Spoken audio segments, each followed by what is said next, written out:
Hi, I'm Yutuma. This is my story. Um, it all started with some pain that never ended. Of course, when you have a headache, the first thing you think is, it's not a tumor. However, that was the last thing on my mind. Initially, I was just being treated for acid reflux. Then at some point, I thought maybe it was the way I was sleeping, my neck was hurting and stuff. But after a while, it became too much, as in it reached a point where it was like my body was like banging on my head and telling me, hey, there's something wrong, you have to do something about it. And so I kept on seeing the doctor, got pain meds, you take pain meds. After a while, the pain goes. After the meds finish working, the pain comes back. When they got to that point, I realized that this is something more to it.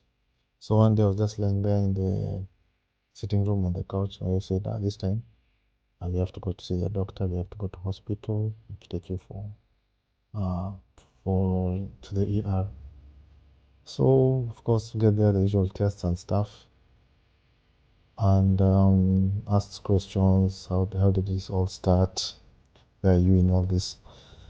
Of course I gave my history, said the issues which I've been having in my stomach, the head pain, everything, the medicine I've been taking, all those stories. And of course they said, oh, this one you have to do a little more investigation. So they said we'll do probably a CT scan and then maybe even what is it called, an MRI. I was not really just about the MRI because I've done an MRI before. And for those of you who've done it, it's not a very comfortable experience. You're like in a tube. It takes like almost an hour. Very noisy, confined. But CT scan is something a bit more simple, but which was done fast. But even before I did the CT scan, I saw an ENT doctor who looked into my throat. Did something called a video laryngoscopy, which I had done before, which gave me that, what's it called? The diagnosis of laryngopharyngeal reflux, which seemed not to be resolved even after 6 months. So, but when you checked it out, it was fine. And then neck ultrasound, it saw some nodules, but those nodules ended up not being really anything. So they still had to do a biopsy on that. They had to stick a needle in there, which was not very comfortable. That was after I had done the CT scan. The CT scan is just a normal scan, but then they had like something called contrast to see the structures in there. So when when I did the test, um, it was it was initially nothing much was seen. They're like, you've seen there's something in your sinuses, just swollen, but nothing major. But then the next day, hey, the doctor came and said, now this time you're seeing something suspicious. We have to go and look inside and see what the problem is. And the next thing they did was, so they had to do a surgery, which was like also again endoscopic. And then they had to take a sample. But that's at the same time, they're also supposed to check the sinuses out. Now it ended up becoming much shorter because once they went in, they saw the mass that was there and then they just did the sample and did a little other stuff. So something which would have been maybe 2 hours ended up being like 1.5 hours or less. Then of course when I came to, I felt kind of relieved. My nose kind of felt clear. But then I had a discussion later with my wife who had talked to the doctors before, and then they said, hey, but this one is really suspicious about it. But the next day in the morning is when I actually talked to the doctor, and then he told me what they're doing. Of course, we've taken a sample, but they say whatever it is, it's something that will just react normally to um, radiotherapy. It should just melt away. But of course, at that time, I didn't know what was happening. So now, of course, when people ask me what it is, this is the kind of thing that I'm expecting. But then it was 2 weeks for the results to come out. So that was another wait. And of course, that waiting, you don't really know what to expect. It really took, uncertainty is not a thing, it's not a very nice thing. So I even talk to one of my friends.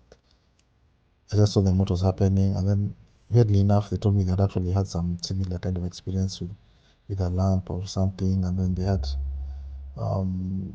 some time to wait, and then they're telling me that uncertainty. But then that whole thing of having somebody who's been there before was really kind of grounding. It kind of helped me go through it, because once you talk to somebody who's been through something, it kind of like lightens the load. You don't feel as alone as I was before. So of course I appreciated that.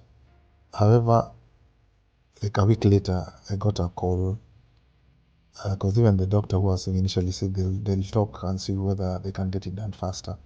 So like a week later, I was actually on the golf course at that time, and I think the rest of that round was just a mess because my mind was no longer there. But I went straight there, initially by myself. I said the drive ended up being longer. I thought I would arrive early, but I ended up arriving at the time I was told to arrive. And of course, the usual sitting there in the waiting room, not knowing what to expect, seeing other patients coming in and out. And you're like, hey, what's this? Then I went in.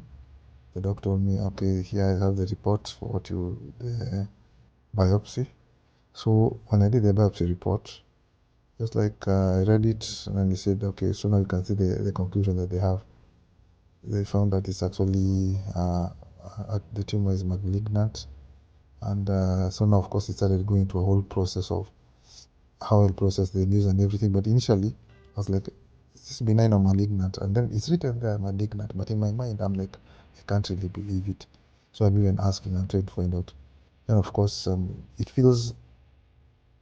felt kind of like an out of body experience for me, because you've heard of people being told this news, then you're sitting there, and then you're like, is this actually me here, or am I dreaming?